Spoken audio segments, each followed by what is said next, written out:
All right, so if you have been following my channel, and why wouldn't you, of course, you may have noticed that sometimes I make mistakes, and I leave them in the edit. And frankly, most of the time it was accidental, but sometimes it's intentional so that I could show you how to fix the problem. Well, in this particular case, this is an actual problem that I actually let slip by, which is a little bush league of me. The colors on my last video seemed off. There was some sound problems, but I kind of shot it all kind of, in one shot. It was all in one basic take. So the whole thing went through, and the colors were off. And then I thought, you know what? This is a great opportunity to show people how to correct the colors after the fact, especially in this case when you're using Blackmagic RAW files. So just a quick overview of my setup. I have over here a Blackmagic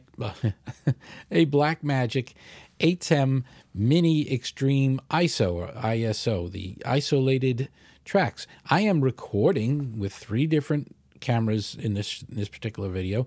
That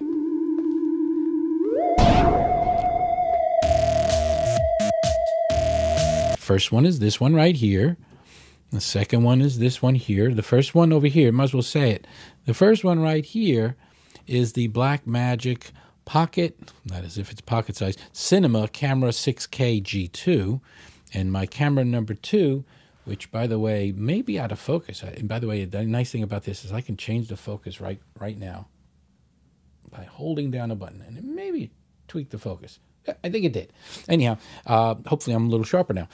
One of the great things about this ATEM Mini line is that the Extreme in particular, you can control the focus to the cameras. You can even change the gain, and you could.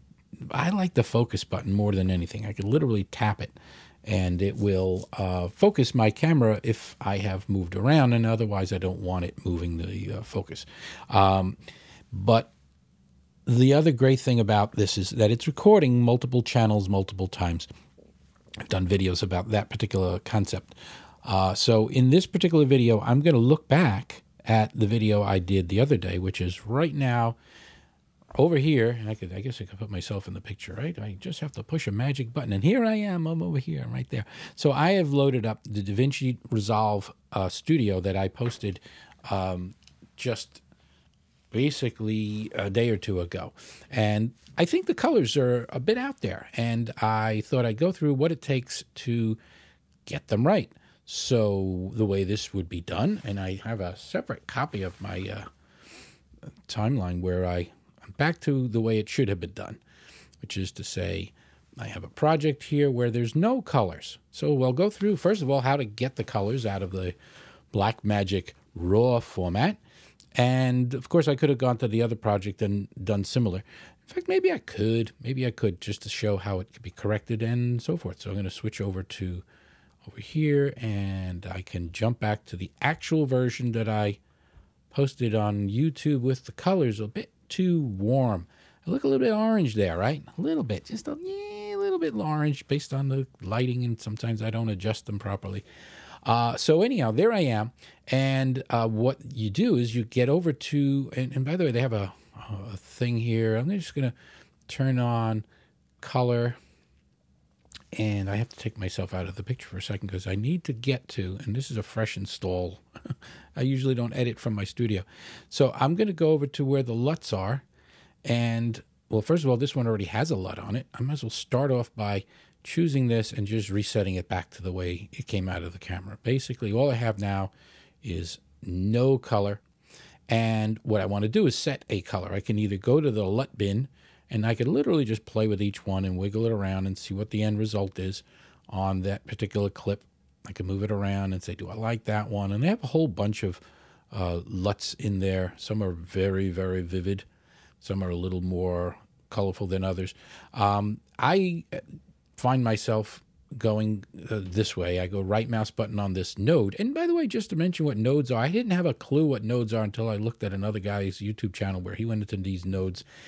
And I found that nodes do a lot more than just coloring, but within color, you can go right mouse button here and go to LUT, and it's alphabetic, and it's just easier for me because I know alphabetically what I'm looking for.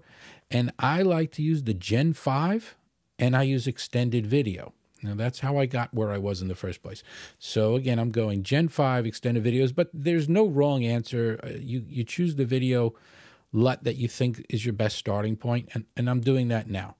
And now I've done that, and now because I use two cameras, I have to repeat the process on the second camera. So that was this camera, and now there's this one here. Actually, I already have the LUT in there too. And of course, all I did there, again, I can reset that one and do likewise. I can pull that up. And again, I could have done it here, but then I have to alphabetically find it, and it's harder.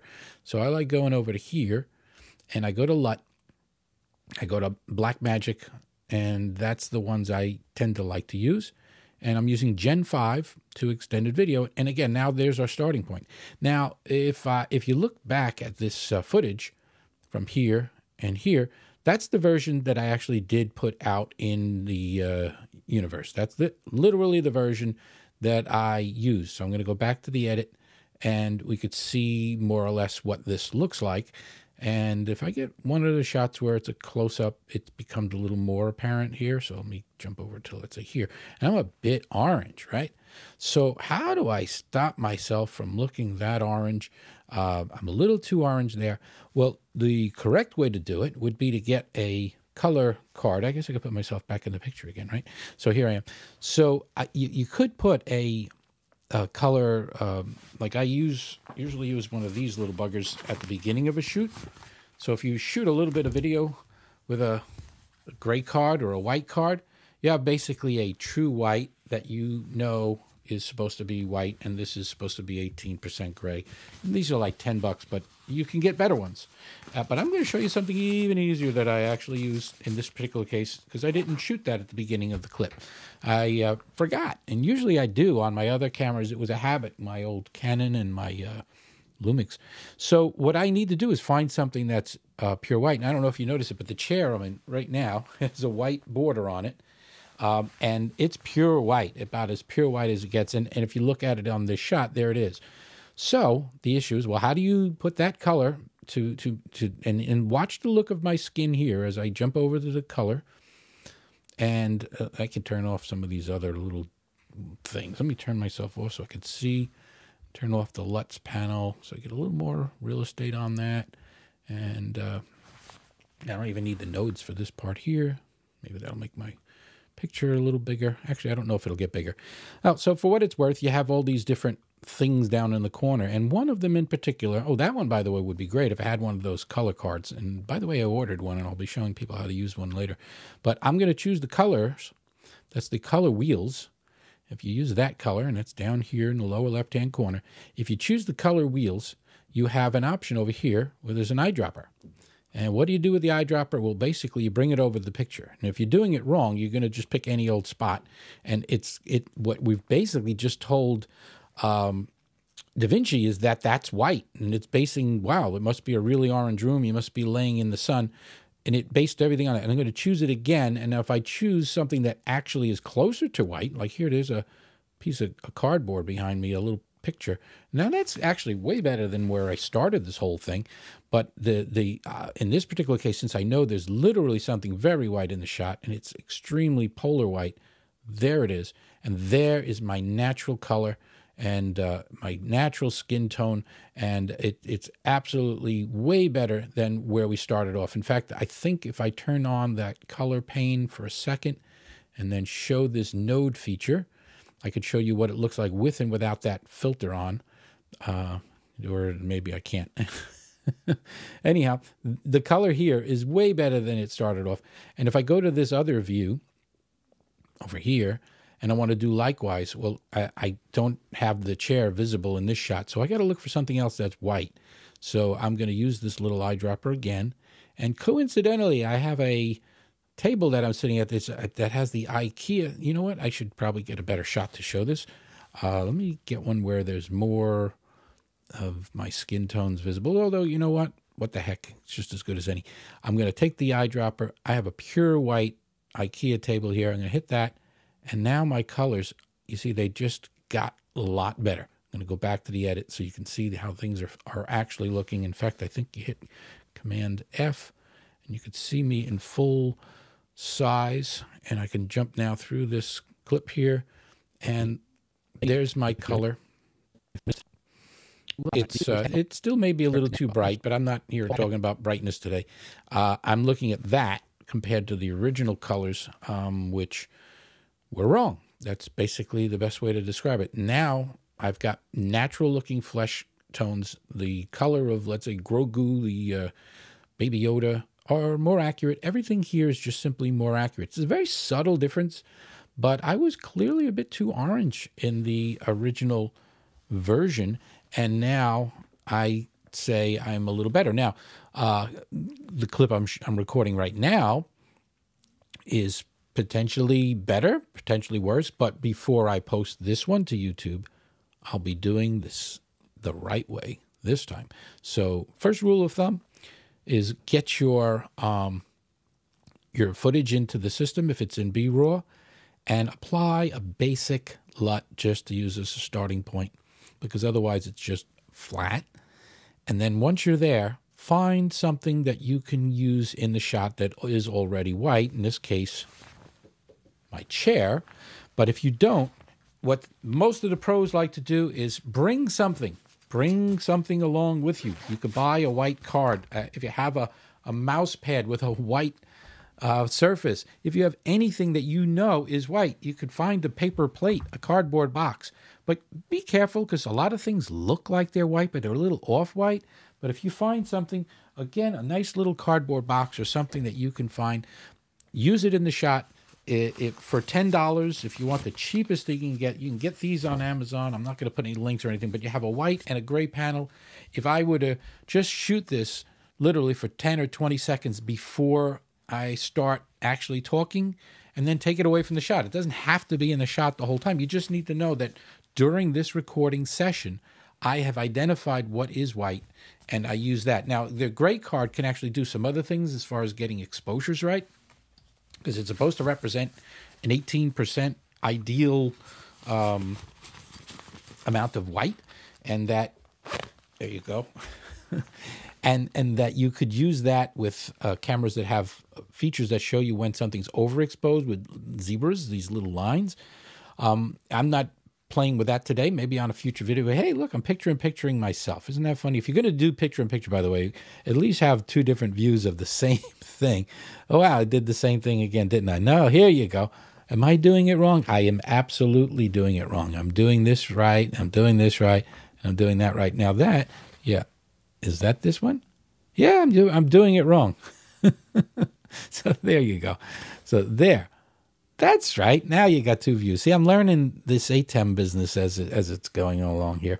So what I did is I have my picture-in-picture pointing to one camera, and I'm, of course, showing in the other view the other. So if you switch over to this other view, then it's kind of redundant. Now I'm doing that, and they're the same. You see, these are little tricks that you have to understand when you buy equipment like this, that you will absolutely have lots of little mistakes that you can make as far as picture-in-picture and things like that. And that's what my channel's all about, for those of you who are still lingering.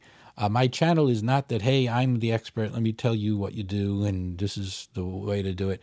I am discovering all this technology as I go along, and I just love it, and I eat it up, and I look for little things like that, and the color and stuff like that. And I like to share it in a very casual way on my channel. That's kind of the focus. And why am I doing it this way?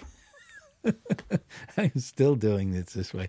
And see, so lesson learned. If you're going to talk to a camera, make it the one that's the main view. And by the way, I can fix this in post easily because I'm using the ISO model, the ISO, because all the individual views are saved separately, and I could just switch them. But I'm facing that camera, so the whole time I was talking, I was facing that camera, and I can make that now the main camera. And then I'd have a picture-in-picture of myself in myself, and I could swap them around. But here's the fun thing. I'm keeping it the way it is because now my content was me talking about it being wrong. And, of course, if I fix it, it won't be wrong, right?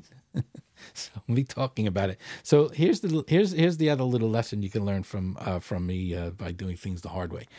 If you make a mistake and you're using something like this and you're kind of shooting live, Try not to point out the mistake. So if you were looking at, let's say, camera number 1, but the active view the whole time is camera number 2, and you're literally talking to camera 1 the whole time, thinking that's the active camera.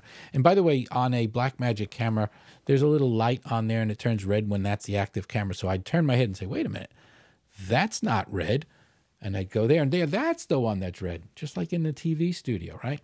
So now I could tell which camera is the active angle, and I could talk to the correct camera. But if, let's say, I left my switcher on the other camera, I did the same mistake, but in reverse. The great thing is just talk like it's natural, do your video the way it is, and then fix it in DaVinci later, because DaVinci will save all those individual camera views to their individual hard drives, because each of these cameras has their own little SSD hard drive on it. And then I can use that and change the shot later. But of course, because my channel is kind of meta, it's me talking about what to do as I'm making the mistakes. I'm actually talking about the mistakes. But that's what I do.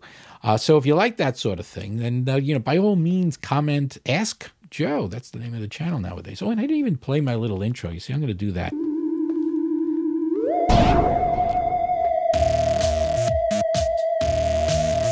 Well, that was a little backwards, right? I played my intro at the end of the show, so it's now an outro. Anyhow, if you like this sort of thing, you want to follow my channel, by all means, drop a little subscribe, hit the thumbs up, do all the good things, comment, ask questions. That's what I'm here for. That's why I renamed the channel Ask Joe, because I get a lot of questions in the comments on my videos. I might as well answer them. So that's what I do. And this video will go up very soon. And why am I telling people it's going up very soon? Isn't that kind of a little weird to tell people it's going up soon? If they're watching it, it's already up. I digress. And by the way, I could edit this out, but I don't. That's how I do it. That's how I roll. Thanks for watching.